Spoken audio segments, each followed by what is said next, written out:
साथियों, स्वागत है आपका नवोदयन एडुवेब यूट्यूब चैनल पर, जहां कंप्यूटर शिक्षक बनने की तैयारी होती है सटीक मार्गदर्शन और अपडेटेड कंटेंट के साथ।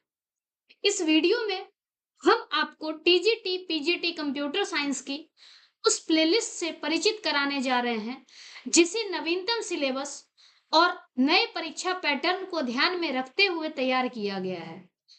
यदि अब तक की पीजीटी परीक्षाओं का विश्लेषण करें तो नवोदय विद्यालय समिति अधिकांश राज्यों में यह परीक्षाएं पुराने सिलेबस और पारंपरिक पैटर्न के आधारित रही है, लेकिन हाल में ही एक महत्वपूर्ण बदलाव सामने आया जब केंद्रीय विद्यालय संगठन ने अपनी पिछली भर्ती प्रक्रिया के दौरान सिलेबस को पूरी तरह से अपडेट कर दिया।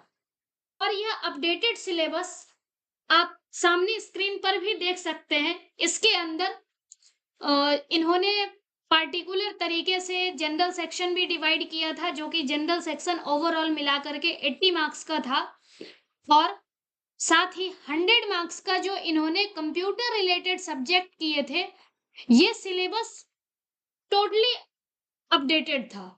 और यह सिलेबस वही सिलेबस है जो खास करके क्लास 11th और 12th जो कंप्यूटर साइंस और इंफॉर्मेटिक्स प्रैक्टिसेस सब्जेक्ट हैं, उसका सिलेबस एज इट इज कर दिया गया। हालांकि परीक्षा का स्तर थोड़ा ऊंचा होता है, प्रश्नों का language post graduation graduation level की हो सकती है, लेकिन यदि आपने कक्षा 11th और 12th के कंसेप्ट को गहराई से समझा है तो आप अधिकांश प्रश्न को आसानी से हल कर सकते हैं। मतलब कि आपको जो ये क्लास 11th और 12th की सिलेबस दी गई है, इसको आप डीपली पढ़ लेंगे तो यही आपका केवीएस का सिलेबस है। फिलहाल में जो एचपीएससी ने कंप्यूटर साइंस का सिलेबस जारी किया, दोस्तों यह एचपीएससी का सिलेबस है जो पीजीटी कंप्यूटर साइंस के लिए है, और यह सिलेबस भी काफी हद तक केवीएस वाले सिलेबस से ही मिलता जुलता है। सिर्फ इसमें कुछ पार्टिकुलर टॉपिक ऐड किए गए हैं, जैसे कि आप ध्यान से देखोगे तो इसके अंदर कंपाइलर डिजाइन ऐड किया गया है जो कि केवीएस वाले में नहीं है।